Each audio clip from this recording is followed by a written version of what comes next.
अस्सलाम वालेकुम students. SE601P practical software construction and development, इसकी असाइनमेंट नंबर 2 आई है। टोटल मार्क्स 15 हैं इसके और डेडलाइन है 4 जनवरी 2025। यह है सेमेस्टर फॉल 2024। ये इंस्ट्रक्शंस आपने गौर से रीड कर लेनी है। इसमें एक इम्पॉर्टेंट चीज़ ये है कि आपने MS वर्ड की एक फ़ाइल ओपन करनी है और जो कोड मैंने आपको बताना है वो कोड आपने उस MS वर्ड की फ़ाइल के ऊपर राइट डाउन करके या कॉपी पेस्ट कर लें कहीं से, तो उस के ऊपर आपने पेस्ट करके ये सबमिशन करवानी है। I am sorry. तो ये हम प्रॉब्लम स्टेटमेंट इसको रीड करते हैं। ये है राइट अ प्रोग्राम इन जावा, C++ और C#। जावा, C++ और C#, इन तीनों में से किसी एक में आपने एक प्रोग्राम लिखना है और ये वाली रिक्वायरमेंट 4 उन्होंने मांगी हैं, ये आपने पूरी करनी है। Create a library management system that demonstrates core object oriented principles such as encapsulation, inheritance and polymorphism. तो ये जो लाइब्रेरी मैनेजमेंट सिस्टम, ये लाइब्रेरी मैनेजमेंट सिस्टम का मतलब कुछ ऐसा नहीं है कि हम कोई लाइब्रेरी बुक्स की बनाने जा रहे हैं। बेसिकली ये एक सिस्टम जब सॉफ्टवेयर होता है उसके अंदर भी कुछ लाइब्रेरीज़ वर्कआउट करती हैं, तो ये उनको आपने डिस्प्ले करवाना है। कुछ ख़ास प्रिंसिपल्स जो कि ऊप है ऑब्जेक्ट ओरिएंटेड प्रोग्रामिंग, उसमें वो यूज़ होते हैं, उनको हमने फॉलो करते हुए एक ये सिस्टम बनाना है, library management system. Second number पे है the system should include a base class called account and 2 derived classes, saving account and checking account. ये कह रहे हैं कि जब आप ये इन चीज़ों का ध्यान रखते हुए आपने एक बेस क्लास अकाउंट नाम की बनानी है और उसके 2 मज़ीद आपने ड्राइव क्लासेस बनानी है, सेविंग अकाउंट और चेकिंग अकाउंट के नाम से। Third, in the main function, फिर जब आप मेन फंक्शन में अपीयर होते हैं, create instances of both saving account and checking account. फिर इनके हमने इंस्टेंसेस करवाने हैं और फिर उनको हमने फंक्शनैलिटी चेक करवानी है टू शोकेस देयर फंक्शनैलिटी। इनको सेविंग अकाउंट का कुछ ऑपरेशन और चेकिंग अकाउंट का ऑपरेशन परफॉर्म होता हुआ नज़र आना चाहिए। नंबर 4 है ensure that the program effectively implements object oriented principles including. ये वही बात रिपीट हो रही है कि आपने ये यकीन दहानी करवानी है कि प्रोग्राम ये ओप के प्रिंसिपल्स को फॉलो कर रहा है। ये हमारी टोटल प्रॉब्लम स्टेटमेंट थी। तो इसको सॉल्व करने के लिए हमें एक चीज़ की ज़रूरत पड़ती है जिसे बोलते हैं IDE, इंटीग्रेटेड डेवलपमेंट एनवायरनमेंट। तो ये मल्टीपल किस्म के आपको मिल जाते हैं, ऑनलाइन भी अवेलेबल है। जब आपने जावा का कोड लिखना है तो मैं प्रेफर करता हूँ विजुअल स्टूडियो कोड। ये विजुअल स्टूडियो कोड एक लाइट वेट इसका प्रोग्राम ऑपरेट करने के लिए होता है, जावा का प्रोग्राम ऑपरेट करने के लिए सॉफ्टवेयर है और इसका ये वाला आइकन है, आपने याद रखना है। ये याद रखिए, ये आइकन है इसका, ये वाला, ठीक है। तो ये आपने डाउनलोड कर लेना है, बहुत इजी है। जब आप डाउनलोड कर लेंगे तो वेरी सॉरी, मेरा गला ख़राब है तो थोड़ी प्रॉब्लम हो रही है बोलने में, प्लीज़ इग्नोर कीजिएगा। तो जब आपने ये विजुअल स्टूडियो को डाउनलोड करना है तो ये क्या है, ये भी एक IDE है। इसमें हम अपना जावा का प्रोग्राम लिख सकते हैं। अगर आप ये पसंद नहीं करते तो कोई भी और अपना मर्ज़ी का आप IDE डाउनलोड कीजिए, जैसे Node++ है या कोई और कर सकते हैं आप। तो मुझे ये पसंद है तो मैंने इसको डाउनलोड किया हुआ है ऑलरेडी। तो अब हमने करना क्या है, जब डाउनलोड कर लेंगे आप ओपन करेंगे तो आपके सामने कुछ इस तरह का इंटरफेस नज़र आ रहा होगा। ये यहाँ पे मे भी एक वेलकम लिखा हुआ आ रहा हो। अगर वेलकम लिखा हुआ आ रहा हो तो आपने क्या करना है, इस तरह क्रॉस लगा देना है। इधर वेलकम वगैरह का वो नोट आता है, आपने ऐसे करके क्रॉस लगाना है।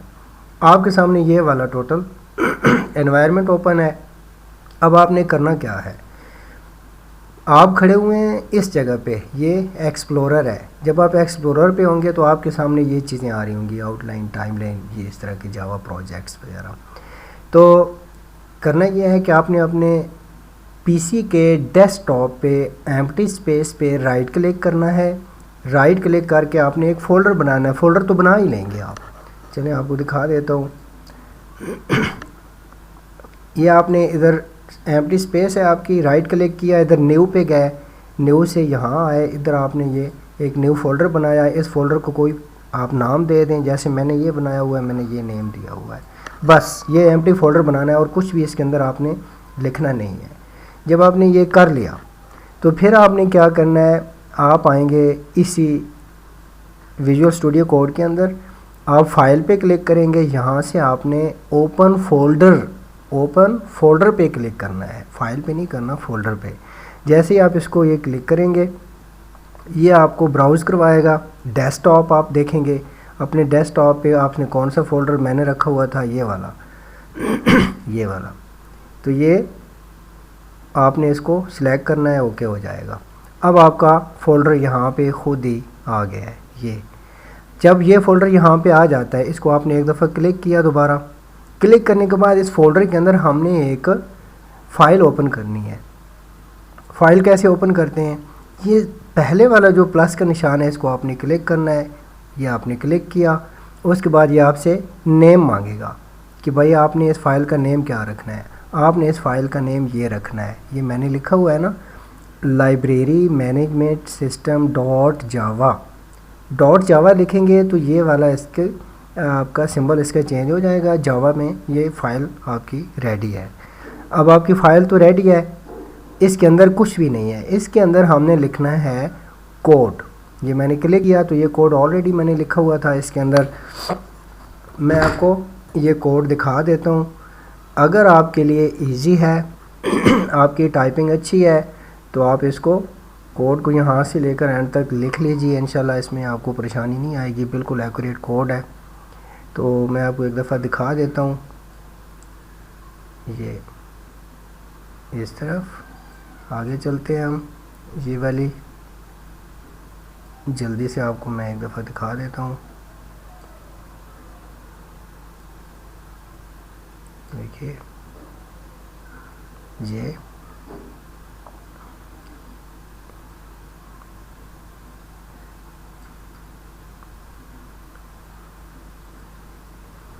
अगर आप चाहें तो इसको एज़ इट इज़ जैसे पढ़ा है आप लिख लें, कोई परेशानी वाली बात नहीं है। लेकिन ये वाले जो फिगर हैं बीच में, इनको ज़रा आप चेंज कर लीजिएगा ताकि आपकी आउटपुट जो है वो सेम इसके साथ मैच ना करे, क्योंकि जो चीज़ मैं आपको दिखा रहा होता हूँ ये कहीं ना कहीं सबमिट हो चुकी होती है। तो फिर ऐसे ना हो प्लेजरिज्म में आपकी असाइनमेंट चली जाए। उम्मीद है आपको इस कोड की समझ आ गई होगी। ये कोड आपने लिख लिया, अब आपने करना क्या है, आपने इसको करवाना है रन।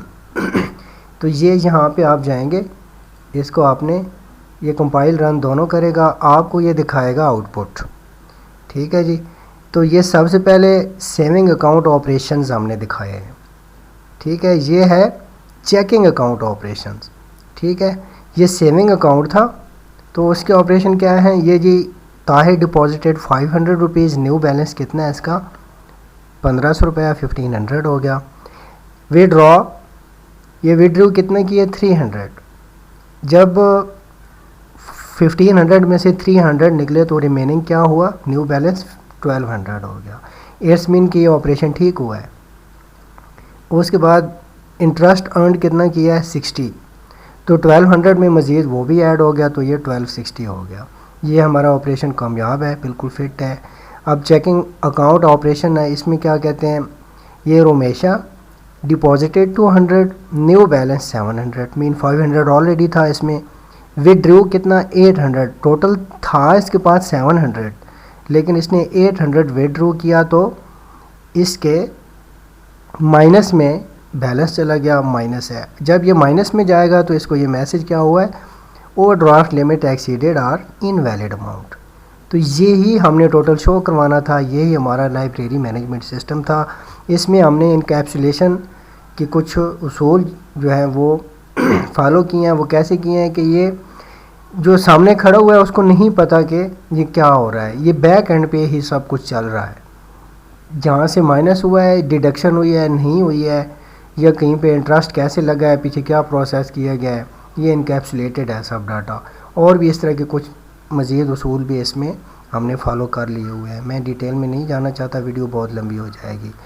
आपने ये आउटपुट वहाँ पे जमा नहीं करवानी है, इसकी कोई ज़रूरत नहीं है। ये सिर्फ आपके अपने ऑपरेशन को चेक करने के लिए दिखाई गई है कि क्या वो सक्सेसफुली ऐसा कर रहा है या नहीं कर रहा। आपने वहाँ पे सिर्फ ये कोड करवाना है डिपॉजिट।